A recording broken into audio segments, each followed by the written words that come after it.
Ассаламу алейкум, хурметті көрермендер. Здравствуйте, дорогие друзья! В эфире первый выпуск программы «Кайнар Ивент». Как известно, в нашем Кайнаре около 40 коллективов, и здесь мы будем рассказывать о них. И не только рассказывать, но и сами попробуем научиться чему-то новому. Интересная идея. А ведущие программы мой коллега Каумбек Адиль. И очаровательная Хадиша Ашкеева. Адиль, ты когда-нибудь ходил на танцы? Да, был небольшой опыт. Тогда у меня для тебя есть небольшой сюрприз. Сегодня мы идем в гости в образцовый хореографический ансамбль «Радость». Ну тогда вперед! Вперед!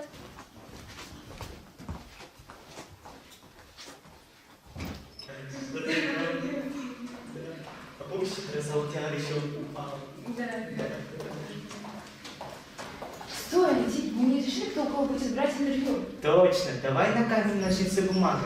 Хорошо, но кто проигрывает, будет учиться танцам у воспитанников коллектива. Окей? Давай. Камень, ножницы, бумага. Раз, два, три. Я выиграла. Ну ладно, Адиль, удачи. Давай.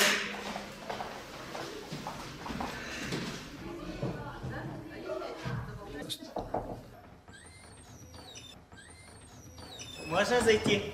Это съемочная группа программы «Кайнар Ивент», и мы бы хотели узнать о вашем коллективе больше.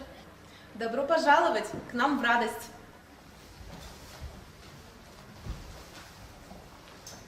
Виктория Александровна, почему коллектив называется именно «Радость» и с чего все начиналось? Начиналось все в 1985 году в Старом доме пионеров. Талантливым педагогом, хореографом Луневой Натальей Алексеевной был создан этот ансамбль.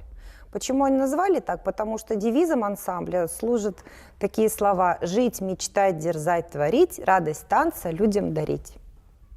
Татьяна Анатольевна, мы знаем то, что в коллективе присутствовали мальчики. Почему их сейчас нет? Да, мальчики танцевали у нас много лет. Мы, наверное, держали этих мальчиков лет 5 после того, как взяли коллектив. Коллектив мы взяли 15-летним. И лет 5 мы держали мальчиков, пока, собственно, они не исчерпали себя. Они выросли, они выпустились. У нас очень хороший выпускник есть, Скворцов Дмитрий. Он работает в Омске, танцует в профессиональном ансамбле. Недавно, в прошлом году у нас выпустился Соловей Антон во втором классе. Учась, он, собственно, отошел от дел, так скажем. И, собственно, на этом, наверное, его эпопея танцевальная закончилась. А вообще мальчики, не знаю, не танцуют. Они танцуют, пока их таскают мамы. Простите за каламбур слов.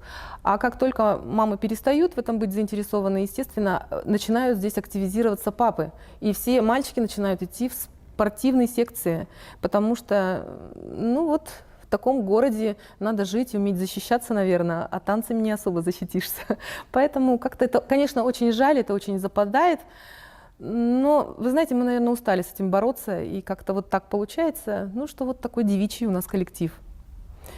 Вот. Татьяна Анатольевна, Виктория Александровна, давайте посмотрим, как обстоят дела у Адиля.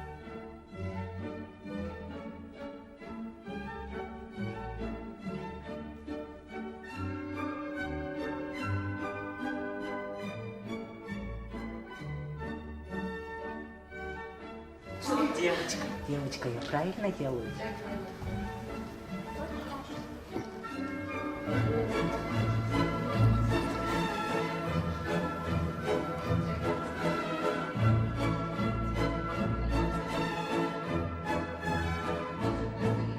А кто делает вам постановки?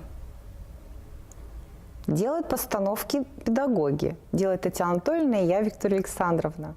Потому что весь репертуар у нас состоит из народных, классических танцев, есть современная хореография, но у нас есть выпускники, которые помогают и дарят нам постановки. Это Екатерина Маруда и Газизова Эльмира.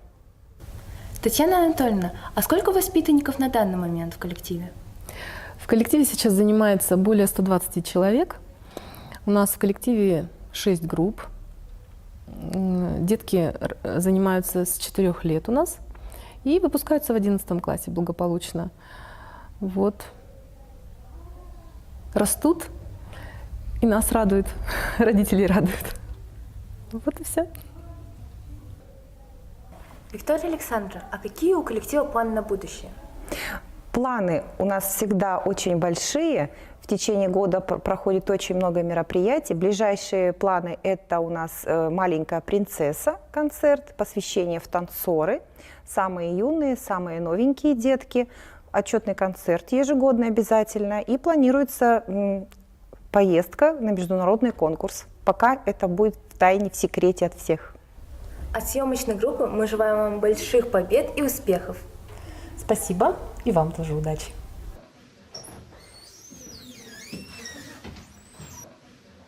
Ну как тебе? Прекрасно, как всегда.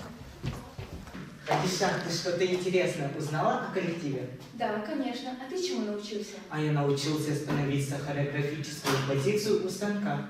Классно, Адиль. А в следующей программе вы узнаете еще об одном интересном коллективе. Но эту программу будут вести наши коллеги. До До новых встреч!